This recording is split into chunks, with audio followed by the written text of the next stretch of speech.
তুই বন্ধু, খুব ঘনিষ্ঠ বন্ধু, একজন আরেকজনের ছাড়া চলে না, খায় না, ঘুমায় না। এখন এই এলাকায় একজন ভালো বক্তা আসছেন, ইনি বয়ান করবেন। তো ওই অবস্থার মধ্যে এক বন্ধু অসুস্থ, সে বলতেছে দোস্ত আমি অসুস্থ, আমি যাইতে পারি না। দোস্ত এক কাজ করো, তুমি হুজুরে ওয়াজটা রেকর্ড করে আইনো মোবাইলে, আমি তোমার এমবির টাকা দিয়ে দিতেছি, নাও তোমাকে এমবির টাকা দিলাম, যাতায়াত খরচ, আসা যাওয়ার খরচ বাবদ 500 টাকা দিলাম, তুমি যাতায়াত খরচ দিয়া ওয়াজ রেকর্ড কইরাও তোমার টাকা থাকবে, যা মন চায় তুমি খাইও। 500 টাকা পুঁজি দিয়ে দোস্ততারে পাঠাইছে মাহফিলেকে ওয়াজ রেকর্ড করার জন্য। বুঝে আসছে? হে 500 টাকা পকেটে নিয়ে রওনা দিছে, মাহফিলে আসবে। রাস্তায় পেয়ে গেছে তার পুরাতন বান্ধবী সকিনা। সকিনায় পাইয়েই যখন চোখের ইশারা দিয়া বুঝছে, আর কয় কি ব্যাপার এতদিন পরে দেখা। হের তো কলিজায় মুচড় দিয়ে উঠছে। সাথে সাথে রিক্সা থেকে নামলো, নাইমে পাশে রঙের আলাপ ঢঙ্গের আলাপ শুরু হয়েছে, পুরাতন কত কিচ্ছা কাহিনী। এদিকে ওয়াজ শুরু হইয়া হুজুরে বয়ান শেষ, এর খবরই নেই। হঠাৎ করে সকিনায় কয় কি খবর, কিছু খাওয়াইবা না, এতদিন পরে দেখা। কয় হ্যাঁ মিষ্টি নিয়ে আসতেছি। কয় টাকা কই? কয় টাকা আছে পকেটে 500। এই টাকা দিয়া বাজার থেকে মিষ্টি আনছে, আইনা বান্ধবীরে খাওয়াইছে, খাওয়াইয়া টাওয়াইয়া সব। যখন ওয়াজের পথে ওয়াজ শেষ, বয়ানের পথে বয়ান শেষ, হে ওয়াজের মাটিই যাইতে পারে নাই, টাকাও শেষ 500 বান্ধবীর তলে। এরপরের দিন বন্ধু যখন দেখা হয়েছে, বন্ধু কেছে দোস্ত আমার ওয়াজটা দাও। কয় দোস্ত ইন্না লিল্লাহ, আমি তো ওয়াজের মাটিই যেতে পারি নাই। কেন? কার কইও না, আমার বান্ধবী লাগাল পেয়ে গেছিল। কয় তারপরে? কয় বান্ধবী পাইছে, বান্ধবীর মিষ্টি মাছটা খাওয়াইলাম তোমার টাকা দিয়া। বন্ধু কি তার উপরে খুশি হয়েছে না বেজার? খালি বেজার না বেশি বেজার? কি কইতেছে শুনবেন? কইতেছে সুস্থ তুই তোর বান্ধবীর সাথে কথা কইলি কইতি, কিন্তু আমার মূল ডিউটিটা তুই ঠিক রাখতি। ডিউটি ছিল ওয়াজ রেকর্ড করা, তুই ওয়াজটা রেকর্ড করতি, পুঁজি দিলাম আমি, আমার পুঁজি দিয়ে তুই গেলি, আমার পুঁজি দিয়ে আসলি, মাঝখানে আমার ডিউটি পালন করলি না, বান্ধবীর তালে পইরা আমার পুঁজি ব্যয় করে দিলি। ঠিক আছে নে, এতটা যখন তুই আমার সাথে করলি, আজ থেকে তোর সাথে আমার কোনো বন্ধুত্ব নাই, তুই তোর পথে চল, আমি আমার পথে চলি। পরের দিনই বাজারে তার দুস্তরে কয়েকজনে ধরে পিটাইতেছে, আর একজনে কয় কেউ সারা জীবন দেখলাম দুস্তরে কেউ কথা বলতে পারে না, তুমি সবার আগে থেকে উপরে বলো যে আমারে মার, এরপরে আমার দুস্তরে আঘাত কর। আজকে তোমার সামনে দুস্তরে পিটাইতেছে, তুমি যদি তার কাছে যাও না, তারে বাঁচাও না? কয় না, আর বাঁচাবাঁচি নাই, এখন যা খাইবার মন চায় আরো খাক। এতদিন মায়ের নিজের গায়ে নিছে, এখন কয় মায়ের আরো খাক, আরো খাওয়া দরকার। এমনটা বলতেছে কেন?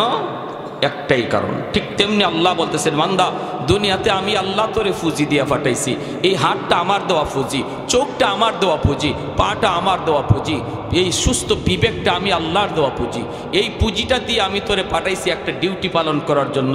সেটা হলো দুনিয়ার প্রতিটা কাজ আমার নবীর রঙে করার চেষ্টা করো, আমার নবীর মতো করার চেষ্টা করো, যত্তর পারো করার চেষ্টা করো, আমার হুকুমটা মাইনা চলো, এটা হলো তোমার ডিউটি।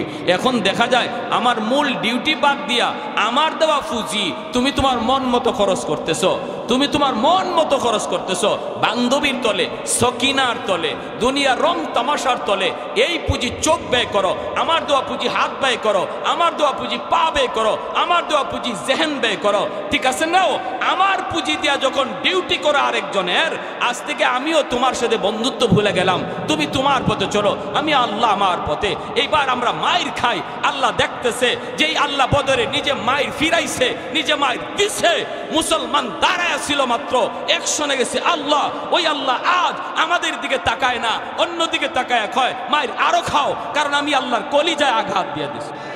আরে হাতরি, একমাত্র কারণ এটা আজকে আমাদের মায়ের খাওয়া। রাসূল করিম সাল্লাল্লাহু আলাইহি ওয়াসাল্লাম কোন রাস্তা দিয়ে হিজরত করেছেন, সেই রাস্তাটা উলামায়ে কেরাম পাইয়া গেলেন। এইবার উলামায়ে কেরাম বলতেছে এই রাস্তা ধরে সামনের দিকে আগাও। সামনের দিকে আগাইতে আগাইতে তারা মদিনা নগরীর কন্ডিশন পেয়ে গেলেন। এমন একটা জায়গার মধ্যে তারা যায় পৌঁছলেন, চতুর্দিকে তারা তাকায় তাকায় তাকায় তারা বুঝে গেছে এই জায়গাটাই হবে এক সময় মদিনা নগরী। আল্লাহু আকবার। এই জায়গাটাই হবে মদিনা নগরী। চতুর্দিকে পাহাড়ের কন্ডিশন, আবহাওয়ার কন্ডিশন সব কিছু অবজার্ভ করে তারা বুঝে গেছেন তাওরাত কিতাবের ভিতরে যেই নগরীর কথা আল্লাহ পাক উল্লেখ করেছেন এই সেই মদিনা নগরী। মদিনা নগরী সন্ধান পাইয়া 400 জন আলেম তারা ডাক দিয়া কয়, বাদশাহ জাহাপনা, আমরা মদিনা শরীফের সন্ধান পেয়ে গেছি। এই জায়গাটাই হবে মদিনা, এই জায়গাতেই মায়ার নবী হিজরত করবেন। শুধু তা না, এই মদিনা শরীফেই মায়ার নবী, আখিরি নবী, রহমতের নবী, এই শহরেই তিনি চিরনিদ্রায় শুয়ে থাকবেন। মক্কা তার জন্মভূমি, কিন্তু তার রওজা মক্কায় হবে না, রওজা শরীফ হবে মদিনায়। মদিনার মানুষের সাথেই আখিরি নবী শুয়ে থাকবেন। অতএব আমরা 400 জন আলেম আমরা সিদ্ধান্ত নিয়েছি আমরাও আর ইয়ামেন ফিরে যাব না। নবী যেই দেশে শুইবেন ওই জায়গায় আমরাও আমাদের কবর বানাতে চাই। আমরা ইয়ামেন যাব না, ইয়ামেন যাব না, আমরা এই এলাকায় থেকে যাব, এখানেই আমাদের কবর হবে। আমাদের কবরের উপরের পাশ দিয়ে মায়ার নবী হাইটা যাবে, তার পায়ের ধুলাবালিতে আমাদের কবর ধন্য হবে। বাদশাহ কই, তাহলে আমি তোমাদের জন্য 400টা বাড়ি বানায় দেয়া গেলাম, 400টা ঘর তোমাদের জন্য বানায় দিলাম। আরেকটা ঘর বাদশাহ মনের মাধুরী দিয়া বানাইল। উলামায়ে কেরাম কয়, এই ঘরটা তুমি কার জন্য বানাও? কয়, আমি এই ঘরটা বানাইতেছি কার জন্য সেটা চিঠিতে লিখে যাব। আমার মায়ার নবী যখন হিজরত করে মদিনায় আসবেন, ওই দিন মদিনায় নবীর কোনো ঘর থাকবে না। আমি নবীর জন্য জন্মের 1000 বছর আগে মদিনায় ঘর বানায়া গেলাম। এই ঘরের তালা লাগাইয়া, তালার চাবিটা আমি সবের হাতে দিয়া, আর একটা চিঠি লেখা বাদশাহ ইয়ামেন চলে যায়। 1000 বছর পরে যখন আমার রহমতের নবী দুনিয়ায় আগমন করেন, নবী 40 বছর বয়সে দাওয়াতের কাজ দেন। মক্কার মানুষ মায়ার নবীকে জন্মভূমিতে থাকতে দিল না। নবী হিজরত করে মদিনার দিকে রওনা দেন। ওই অবস্থায় নবী যখন, ভাইরা বন্ধুরা, মসজিদে কুবা, ওই কুবা এলাকায় মায়ার নবী অবস্থান করেন। মদিনার মানুষ নবীকে আগায় আনার জন্য কুবার দিকে যায়, সবাই যায়, সবাই যায়। কিন্তু ওই সময়টাতে ওই চিটিয়ার চাবি আমির সাহেবের বংশের সর্বশেষ যেই মানুষটার হাতে চিটিয়ার চাবিটা এসে পৌঁছে, এই চিটিয়ার চাবি যার হাতে ছিল তার নাম আবু আইয়ুব আনসারী রাদিয়াল্লাহু তাআলা আনহু। যুরাকান সুবহানাল্লাহ। कौनैन मुख्तार खुदा तुमको बनाया, कौनैन मुख्तार खुदा तुमको बनाया, उम्मत का निगाहबान खुदा तुमको बनाया, उम्मत का निगाहबान खुदा तुमको बनाया। मौला मेरा आका मेरा रहमत की नबी है, तजदार मदीना है तो बाग़े अरबी है, तजदार मदीना है तो बाग़े अरबी है। अशजार में देते हैं नबूवत के शहादत, तशकीक कमर में है तो अंगुल की इशारा, तशकीक कमर में है तो अंगुल की इशारा। একটু জোরে সুরাকান আল্লাহু আকবার, আর একটু জোরে আল্লাহু আকবার। ভাইরা বন্ধুরা, উলামায়ে কেরাম, 400 জন আলেমের কবর সেই মদিনাতে হলো। আমির সাহেবের বংশের যেই মানুষটা মায়ার নবী যখন মদিনায় হিজরত করেন, ওই দিনেই চিঠিয়ার চাবি যার হাতে, তিনি হলেন আবু আইয়ুব আনসারী রাদিয়াল্লাহু তাআলা আনহু। আল্লাহর নবী কুবা এলাকায়, মদিনার মানুষ আমার নবীকে আগায় আনার জন্য যাইতেছে, কিন্তু আবু আইয়ুব আনসারী ইনি যায় না। ইনি শুধু ওই ঘরটারে পরিষ্কার করে, ওই ঘরটারে আদর করে, ওই ঘরটারে মালিশ করে। মদিনার মানুষেরা কইরে, আবু আইয়ুব, আমরা মায়ার নবীকে আগায়া আনতে কুবা এলাকায় যাইতেছি, তুমি কি আমাদের সাথে কুবায় যাবা না? আবু আইয়ুব কই আমার যাওয়া লাগবে না, আমার কাছে মায়ার নবীর একটা আমানত আছে। আমার মন বলে নবী আমার খোঁজে এখানে আসবে। ওই আমানতের খবর হয়তো অবশ্যই আল্লাহ তার হাবিবকে জানায় দিবে। অতএব নবী তার আমানতের বস্তু নেওয়ার জন্য আমার কাছে আসবে। ঠিকই মদিনার মানুষ কুবা এলাকায় যে আমার মায়ের নবীর কয়, নবী গো আপনি আমার বাড়িতে উঠেন, ওগো নবী যে আপনি আমার বাড়িতে আসেন, আমার অনেক ঘর আছে, আমার অনেক বাড়ি আছে। আল্লাহর নবী কয় আমি কার বাড়িতে যাব, কোথায় যায় উঠবো আমি জানি না, জানেন আমার আল্লাহ জানে আমার উটনি। এই বইলা মায়ার নবী উটনির পিঠে উঠে গেলেন। আল্লাহর ইশারায় উটনি চলতেছে। মদিনার অলিগুলি গইরা গইরা গইরা গইরা ওই আবু আইয়ুব আনসারীর বাড়ির সামনে উটনি বসে যায়। সুবহানাল্লাহ। আল্লাহর নবী তিনি উটনির পিঠ থেকে নাইমেই বলেন, আবু আইয়ুব কোথায় আমার চিঠি আর চাবি, আমার হাতে দাও। সুবহানাল্লাহ। আস্তে কইবেন। সাহাবায়ে কেরাম অবাক হলেন, কিসের চিঠি আর চাবি? নবী বলেন দাও। চিঠি খুলছেন, খুললে দেখেন সেই বাদশা লেখছে, নবী গো, ওগো নবী আমি আপনার জন্মের 1000 বছর আগে মদিনার সন্ধান পেয়ে গেছি। যদি আমি বাদশা না হতাম আমিও মদিনায় থেকে যেতাম, কিন্তু বাদশা হওয়ার কারণে দায়িত্বশীল বিদায় দেশে চলে গেলাম। আর মদিনায় হিজরতের পর আপনার একটা ঘর আমি আপনাকে হাদিয়া দিলাম। আপনার জন্মের 1000 বছর আগে আমি ইয়ামেনের বাদশাহ তুব্বাই আউয়াল হিময়ারি আপনার উপর কালেমা পড়ে মুসলমান হয়ে গেল। জোরে কোন সুবহানাল্লাহ। সেই নবীর উম্মত আমরা।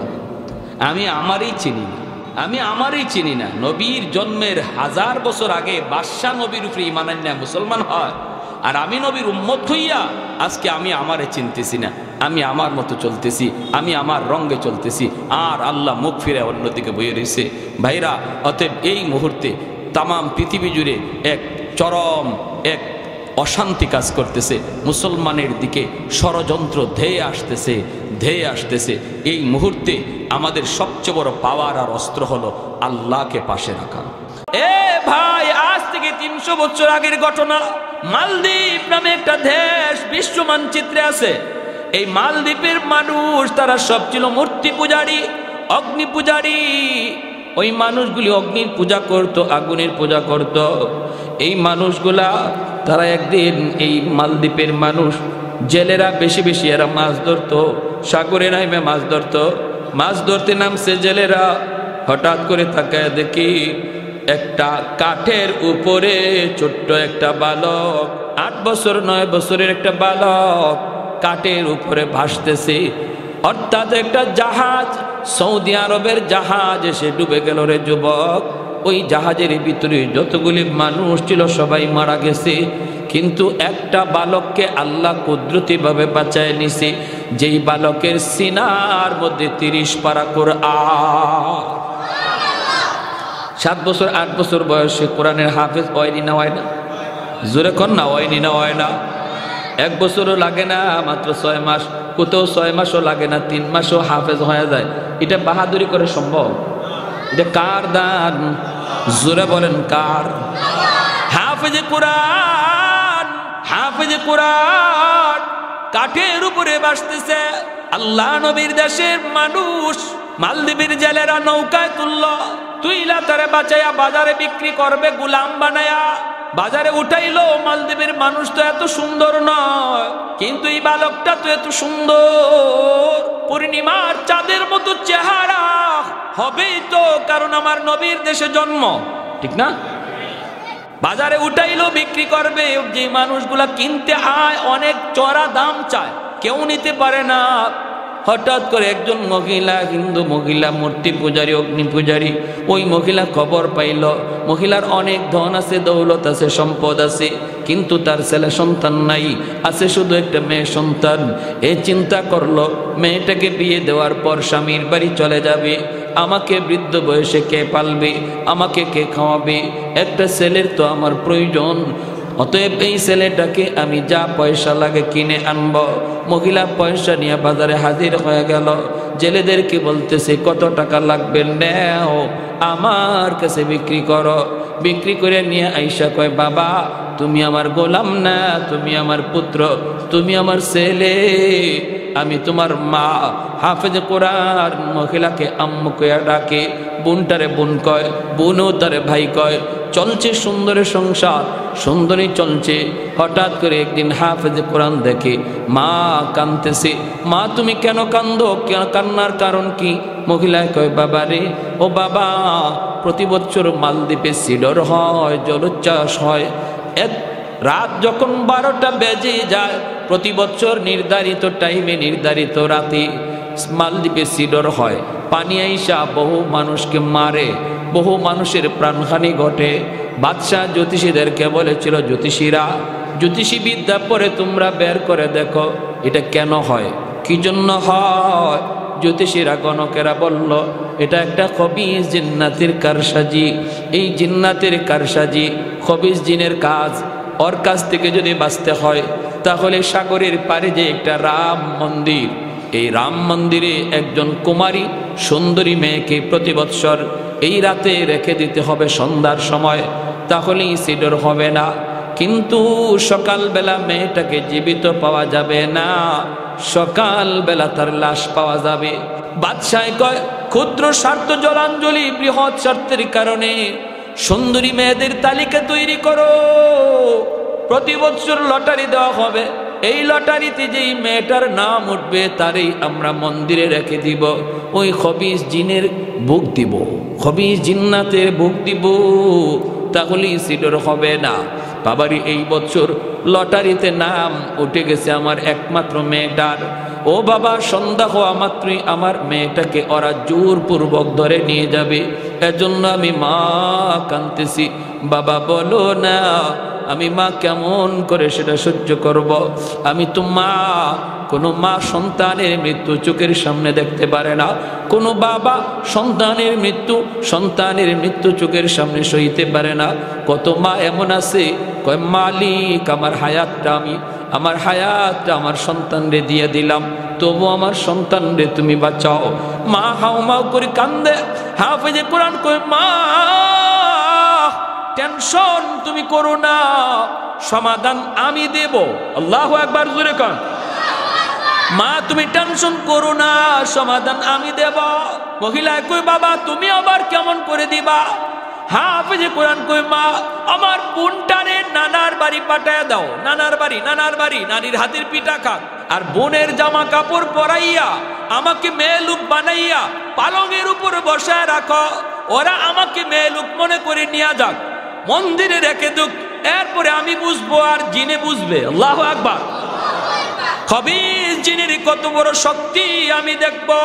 মহিলা কই, না বাবা, আমি তোমাকে হাতছাড়া করতে পারি না, কারণ আমার মেয়েটা বিয়ের পরে তো চলে যাবে। তুমি তো আমাকে পালবে, তুমি তো আমাকে খাওয়াবে, আমি তোমাকে মৃত্যুর ঘাটে দিতে পারি না। হাফেজ কোরআন কয়, মা তুমি তো মনে করছো আমাকে জিনে মেরে ফেলবে, খবিস জিনে আমাকে খেয়ে ফেলবে, কিন্তু মা গো তুমি জানো না আমার সিনার মধ্যে আল্লাহ কি রেখে দিয়েছে। আমার সিনার ভিতরে 30 পারা কোরআন, যেই কোরআনের পাওয়ার জিন্নাতের পাওয়ারের চেয়ে 1000 গুণ বেশি। আরেকটু জোরে সুবহানাল্লাহ, আরো জোরে আল্লাহু আকবার। মুসলমানের আওয়াজে আল্লাহু আকবার। ভাইরা আমার, যেই মাত্র কয় মা আমার সিনার ভিতরে 30 পারা কোরআন, আমার কোনো ক্ষতি হবে না গো মা, টেনশন তুমি করো না, টেনশন করো না। এই কথা বলা মাত্রই মা কয়, বাবা বুঝি না তুমি কি কইতে চাও। কয়, মা এত কিছু বোঝা লাগবে না, যা বলছি তুমি তা করো, যা বলছি তুমি তা করো। মহিলা খেত হিন্দু মানুষ, মূর্তি পূজারী, অগ্নি পূজারী, সে কোরআনের মহত্ব বরত্ব বুঝে না, জানেও না। সন্ধ্যা হওয়া মাত্রই সরকারি ফৌজ চলে এসেছে, দরজায় নক করেছে, টক টক করে। মা দরজা খুলে দিয়ে দেখে সরকারি ফৌজ এখনই তোমার কলিজা কাইপা উঠছে, হায় রে আমার ছেলেটারে নিয়ে যাবে মেয়ে মনে কইরা, মেয়ে লোক মনে কইরা আমার ছেলেটারে নিয়ে যাবে, আমার ছেলেটারে আর মনে হয় পাবো না। মহিলায় কয় রাম রাম রাম, হাফেজে কোরআন কয় মা গো রাম রাম কইও না, রামে বাঁচাইবার ক্ষমতা বাঁচায় কে? আরেকটু জোরে কে? সব মারা গেল, জাহাজ ডুববে, বাঁচাইলো কে? আল্লাহ চাইলে পারেনি না পারে না? যারে আল্লাহ রাখে কেউ তারে মারতে পারে না, আর যারে আল্লাহ ধরে কেউ তারে সারাইতো জোরে খন ইন্না বাতুশা রাব্বিকা লাশাদীদ, আল্লাহর ধরা বড় কঠিন। ধরে না ধরলে আল্লাহ ছাড়ে না, ঠিক কি না? হুট করে আল্লাহ ধরে না, আল্লাহ সময় দেয়, সুযোগ দেয়, বান্দা দেখি এরপরে নি ফিরে আয়, এরপরে নি ফিরে আয়। যখন আয় না তখন ধরে। ফেরেশতারা আল্লাহ ফজরের নামাজটা পড়ছে না, সকালবেলা নাস্তা দিমু, আল্লাহ দি আল্লাহ জুহরের টাইমে মনে হয় আমার বান্দা নামাজে আইব, জুহরের টাইমটা তো নামাজে আইলো না। ফেরেশতার আল্লাহ দুপুরে খানাকে হাজির করব, আল্লাহ কয় দিয়া দেও, রিজিক বন্ধ করো না, আসরের নামাজে আমার বান্দা আইব, যেরকম সুবহানাল্লাহ। আসরও আয় না, তখন আল্লাহ কয় মাগরিবে আইব, আল্লাহ এতটা সুযোগ দিয়া দেয়, যেরকম সুবহানাল্লাহ। আলা কুল্লা ইয়াউমিন ওয়াল আরদা ইস্তাজিলু রাব্বাহু, জমিন কয় মালিক দাবায় দেই, ওয়াল মালাইকাতু ইস্তাজিলু রাব্বাহু ওয়াল বাহরা ইস্তাজিলু রাব্বাহু, ফেরেশতারা কয় আল্লাহ ধ্বংস করে দেই, আর কত দেখবো, আর গুনাহ কত দেখবো, আর সহ্য হয় না, আল্লাহ তুমি কও। জমিনে কয় আল্লাহ আর কত দেখবো, আর কত দেখবো, ভাল লাগে না, আল্লাহ আর কত দেখবো, সহ্য হয় না। সাগর মহাসাগর কয় আল্লাহ আর সহ্য হয় না, আমি এই বঙ্গোপসাগরের পারে আইসা কক্সবাজারের সমুদ্র সৈকতে তোমার কুদরত দেইখা সুবহানাল্লাহ জিকির করব। তা না করে তারা নষ্টামি করে, গান বাজনা করে, বেহায়ামি করে, বেলাজি করে। ও মালিক আমি সাগর আর কত দেখবো, আসবিরু আল্লাহ আসবিরু ইলা মাতা আসবিরু, ধৈর্য ধরবো তো আর কত কাল ধরবো, ধৈর্য ধরবো তো আর কত কাল। আল্লাহ কয় উসকুত, চুপ থাকো, আমার বান্দা বান্দির ভিতরে তোমরা নাক গলাবা না, আমি আল্লাহ আমার বান্দার অপেক্ষায় আছি। দিনের বেলা তওবা করলো আমি তওবা কবুল করব, রাতের বেলা তওবা করলো কবুল করব, যেরকম সুবহানাল্লাহ। কোন এক টাইমে দেখো আমার বান্দা আমার কাছে তওবা করে কিনা, করলেই আমি আল্লাহ কবুল করে নিব, সুবহানাল্লাহ। আমার ভাইরা, এইবার দেখা গেল কয় রাম রাম কয়ে চিল্লাইতেছে। এখন হাফেজ কোরআন কয় আল্লাহ রে ডাকো, রাম হবে না, রামে এরা তো ভগবান কইতে দেরি লাগে, ভগবান বানাইতে দেরি হয় না। বট গাছও ভগবান, গঙ্গা নদীও ভগবান, গাইও ভগবান, বট গাছও ভগবান, তুলসী গাছও ভগবান। আল্লাহ নবী বাইতুল্লাহর ভিতরে মূর্তি পাইছেন 360টা মূর্তি আসিল। বাইতুল্লাহ কয়টা? 360টা। বর্তমানে দেবতা হইল কয় কোটি? বা 33 কোটি দেবতা হইছে। কত না?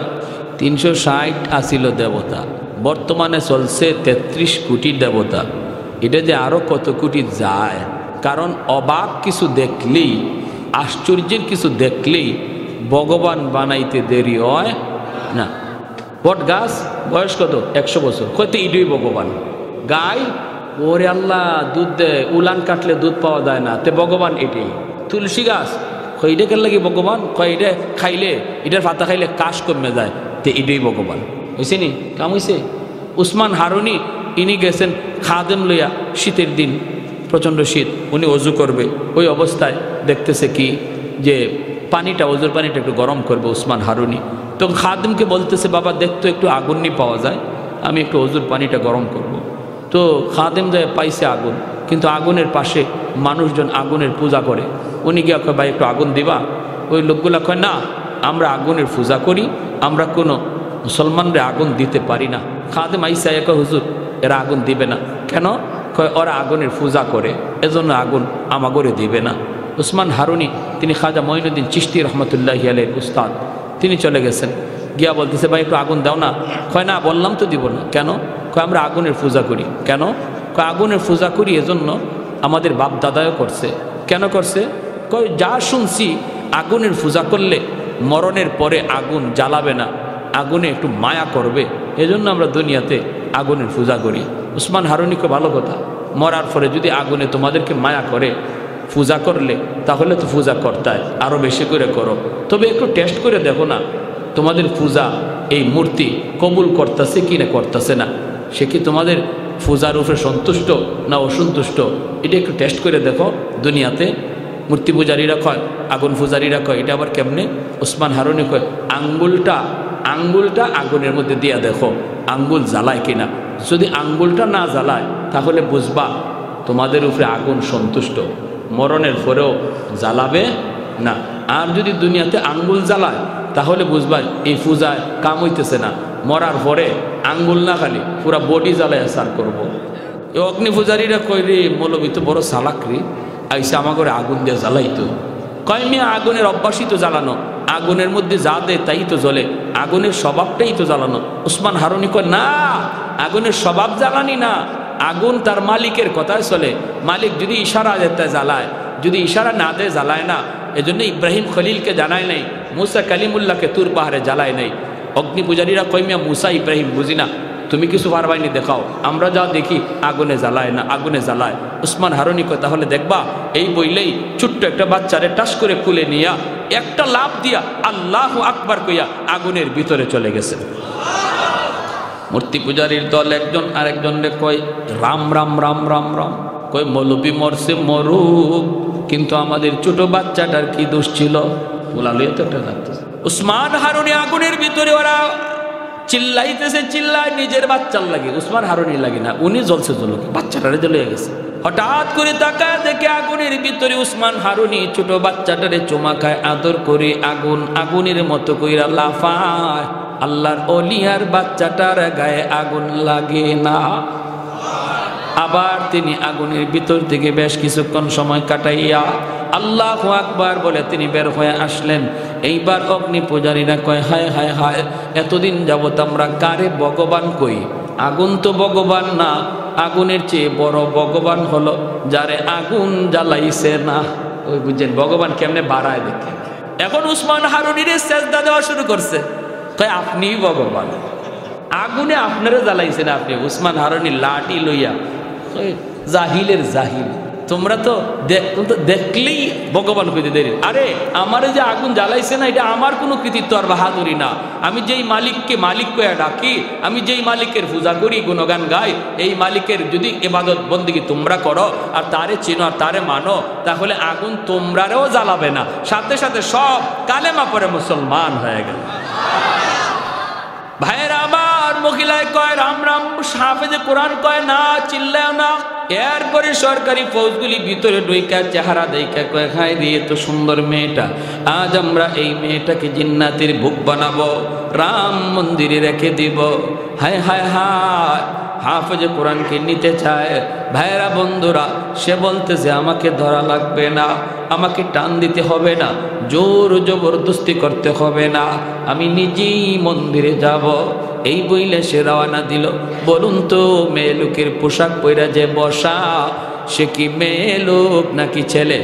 ছেলে। সরকারি সৈন্যরা কয় মেয়ে, এটা মনে করে নিতেছে, ভালো কথা। মন্দিরে রাখছে, রাখে চলে আসছে, সকালবেলা গেলে লাশ আনবে। আর হাফেজ সাহেব মন্দিরের ভিতরে ঢুককেই মেয়ে লোকের পোশাক খুললা, ভিতরে তার যে পোশাক ছিল এই পোশাক রাখা, জায়নামাজ একটা আসিল, জায়নামাজ মন্দিরের ভিতরে জায়নামাজ বিছাইয়া আল্লাহর কদমে সেজদা দেওয়া শুরু করছে। ঘটনা লিখছেন কে? বিশ্ববিখ্যাত পর্যটক আল্লামা ইবনে বতুতা, তার কিতাব রিহলাতে ইবনে বতুতা নামক কিতাবের মধ্যে আজ থেকে 300-350 বছর আগের বাস্তব ঘটনা। বর্তমানে মালদ্বীপ একটা মুসলিম দেশ, কিন্তু তখনকার 300-350 বছর আগে মুসলিম দেশ ছিল না। কেমন করে মুসলিম হলো এই মালদ্বীপের জনগণ, সেই ইতিহাসটা বলতেছি। আমার ভাইরা, যেই মাত্র হাফেজ সাহেব সে এখানে জায়নামাজ বিছাইয়া আল্লাহর কোরআন তেলাওয়াত শুরু করে দিছে, যেরকম সুবহানাল্লাহ। রাত যখন 12টা বেজে গেল, সরকারি পাগলা ঘন্টা বাজানো হয়, সরকারি পাগলা ঘন্টা বাজানো হয়। বিপদ বিপদ বিপদ সংকেত, জনগণকে সতর্ক করা হয়, সিডর হয়ে যাবে। ভোগ যদি জিন্নাতের পছন্দ না হয় তাহলে কিন্তু সিডর হয়ে যাবে, সবাই সতর্ক। হাফেজ সাহেব মন্দির থেকে সাগরের দিকে তাকায়, দেখে পানিটা এরকম বিপজ্জনক আকারে উঠতেছে, উঁচু পাহাড়ের মতো পানিটা উঠতেছে। এমনি হাফেজে কোরআন মন্দির থেকে চোখের পানি জড়ায় কয়, মালিক আজ প্রমাণ হবে জিন্নাতের পাওয়ার বেশি নাকি তোমার কালামের পাওয়ার বেশি। আজ প্রমাণ হবে গো মালিক, জিন্নাতের পাওয়ার বেশি, ওই পানি আর সিডরের পাওয়ার বেশি নাকি কোরআনের পাওয়ার বেশি। পানি যখন সাগরের মতো, সাগর থেকে পাহাড়ের মতো উঁচু হইয়া পানিটা সামনের দিকে আগায়, এমনি হাফিজে কোরআন সে আল্লাহর কালাম সূরা ইয়াসিন পইরা ফু দেয়, সূরা ইয়াসিন পইরা ফু দেয় রে আল্লাহর গোলাম। সূরাতুল ইয়াসিন হলো কোরআনের হৃৎপিণ্ড, সূরাতুল ইয়াসিন হলো কোরআনের হৃৎপিণ্ড। এই সূরার অনেক দাম, অনেক দাম। এই সূরা পইরা যখন ফু দেয় আল্লাহ পাক এই ফুটাকে অ্যাটম বোমার মতো শক্তিশালী বানাইয়া পানির বিপরীতে আল্লাহ পাঠায় দেয়। সাগরের মাঝামাঝিতে যা আক্রমণ করে, পানিটা আবার পানির মধ্যে দেবে যায়, সিডুর আর হয় না। সাগরের মধ্যে পানিটা আবার নিস্তেজ হয়ে যায়। সকালবেলা তারা গেছে লাশ আনার জন্য, সকালবেলা গেছে লাশ আনার জন্য, যা দেখে লাশের কোনো বংশ নাই, বরং মন্দিরের ভিতরে একজন হাফেজে কোরআন কোরআন তেলাওয়াত করতেছে। সরকারি ফৌজদারা যে কই লাশ কই, হাফেজ সাহেব কই লাশ কোথায় পাবা? কয় কেন, গত রাত যে আমরা মেয়েটারে আনলাম। কয় গত রাত তোমরা মেয়ে লোকরে আনো নাই, কারে আনছি? কয় আমারই আনছ।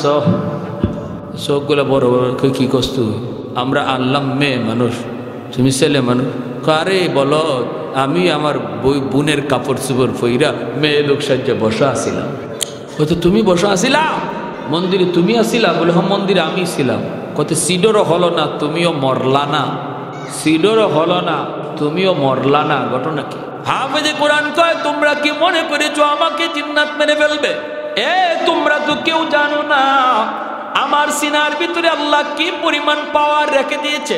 30 পারা কোরআন, ওই কোরআনের পাওয়ার সিডর আর জিন্নাতের পাওয়ারের চেয়ে 1000 গুণ বেশি। আমি 30 পারা কোরআন পড়া লাগে নাই, শুধুমাত্র সূরা ইয়াসিন পড়ছি রে। ইয়াসিনের পাওয়ারটাকে আল্লাহ পাক এত বড় বানাইয়া সিডরের মোকাবেলায় পাঠাইছে। পানি পানি জায়গায় দেবে গেছে, সিডর হয় নাই। সাথে সাথে এই খবর বাদশার কানে চলে গেল। বাদশাহ মন্ত্রী পরিষদ লইয়া মন্দিরে হাজির। হাফেজে কোরআনের সাথে দেখা করে, বাবা কি কও একটু ভালো করে বলো। হাফেজ সাহেব যখন তার বাস্তব ঘটনাগুলি সব শোনায় দিল, বাদশার চোখ দিয়ে দর দর করে পানি পড়ে। বাদশাহ কয় হাফেজে কোরআন, ও আল্লাহর কালামের হাফিজ রে, এতদিন পর্যন্ত আমরা অন্ধকার ধর্মে ছিলাম, আমরা তো আল্লাহ চিনি নাই, মালিক চিনি নাই। আজ তুমি আইসা আমাদের কোরআনের পরিচয় শিখাইয়া দিছ, কোরআনের পরিচিতি আমাদেরকে জানাইছ। তবে আমার ইচ্ছা, মনের ইচ্ছা হলো আগামী বৎসর আমি নিজের চোখে কোরআনের পাওয়ারটা দেখতে চাই। যদি এমনই হয় তাহলে কথা দিলাম আমি বাদশা শুধু না, মন্ত্রী পরিষদ জনগণ লইয়া একসাথে তোমার হাতে কালেমা পড়ে মুসলমান হব।